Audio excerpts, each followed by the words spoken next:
Well, welcome back. You're watching the 700 Club. I'm delighted to have you with us. I guess I don't have to tell you, but our president, Donald Trump, has received more negative news coverage than any president in the U.S. history. But as Brent Bozell writes in his new book, the media's desperate efforts to destroy the president are really destroying their credibility.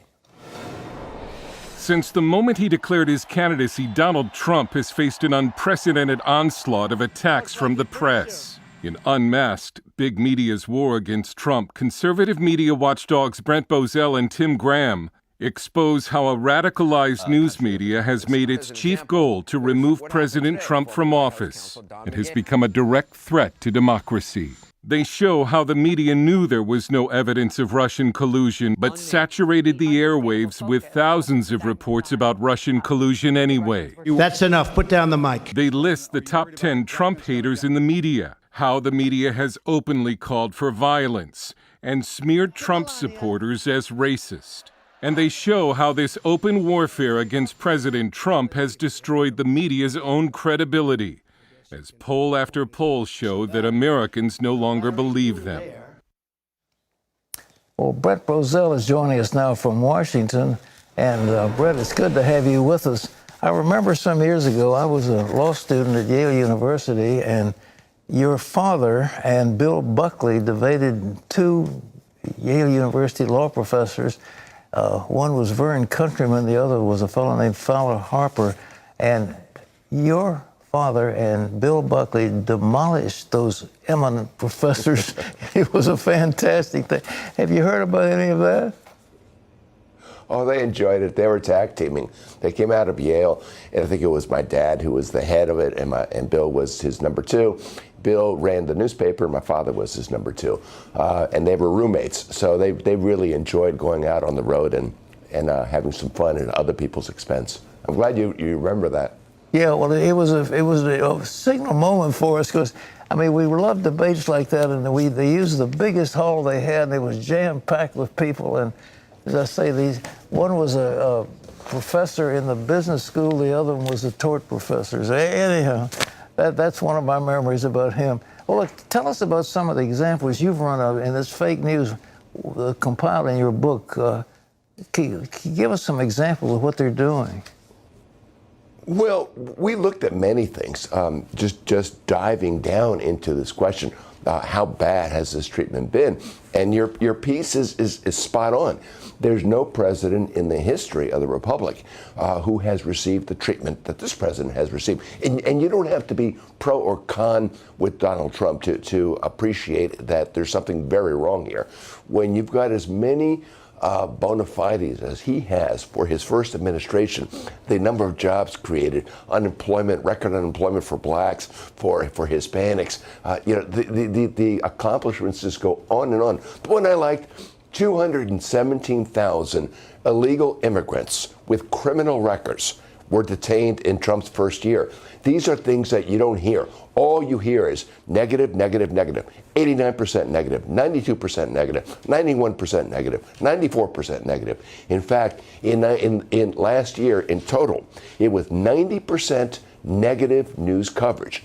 And what kind of negative news coverage? You have the bias, and Pat, you and I have discussed this before, and this has been an historical problem, bias by omission, bias by commission, with reporters giving their spin. You also have false news, where people are in such a rush to run a story, they don't check and they find out it's false. But then finally, you have what the president has been saying, which is fake news. And reporters are pushing stories they know are false, designed only to hurt the president. They've gotten caught. They've thrown all ethics of journalism out the window. Well, what was behind it? Is it because he's challenging sort of the establishment, or is there something greater than that? What could account for these vicious attacks? Well, we ask ourselves that question. Why is, you remember the media v. Nixon, the media v. Reagan. There's always been an issue with the press and a Republican. Why is this so much worse now?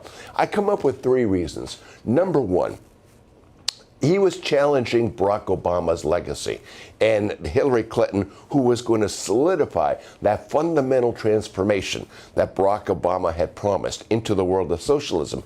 Donald Trump threatened that directly. Number two, they believe they created this monster as a celebrity from the West Coast with The Apprentice and whatnot. And they believe they had to take him down for making that mistake. Number three, he declared war on them. No president has ever declared war on the media the way Donald Trump has. And they don't like it because they're arrogant and they're aloof and they believe they are beyond reproach. Put those three things together and you've got a perfect storm of opposition toward Donald Trump. Give me a couple of examples of this deceit you've pointed out to the media against Trump. Sure, let me give you one, a good one. Shortly after the election, Brian Ross of ABC reported breathlessly that it turns out that Michael Flynn, Trump's foreign policy advisor, had indeed gone to Russia, had been sent by Donald Trump to Russia to speak with the Russians. This was the absolute evidence of collusion. When this story came out, among other things, the market dropped 300 points, so billions of dollars was lost on the market. Everybody reported it breathlessly on his own, CNN, headline news, that sort of things. Turned out there was one little problem with that story. Donald Trump sent Michael Flynn to Russia after he was elected, as his role as national security advisor, doing exactly what he was supposed to do. Brian Ross was suspended, and he later resigned in disgrace. But the damage had been done. This is the kind of story that's been going on every single month. There's a story on this all along, Pat. And I know you've said it, and everyone has said it. There wasn't one lick of evidence of collusion, not one.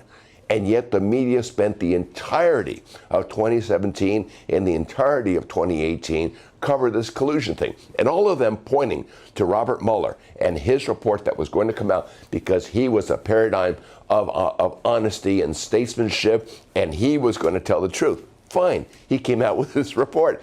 Donald Trump was vindicated. There was no evidence of collusion. So what have they done? They threw him out the window, and then the Attorney General Bob Barr out the window, who said the same thing, and now they're back to covering collusion. Why? Because the Democrats, the socialist Democrats in Congress, want to run this because they want to see Donald Trump removed. So the media just switched, and they're now following the Democrats.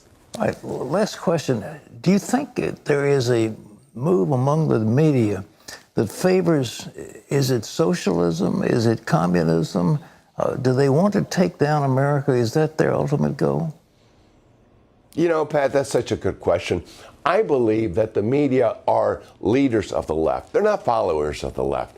Nancy Pelosi is not the leader. AOC and her silliness, she's not the leader. None of the Democrats running for president are the leaders. It's the national news media that have been promoting this agenda. And the question is, how powerful are they? Answer, just imagine they weren't doing it. That means the Republicans and the conservatives would be demolishing the other side.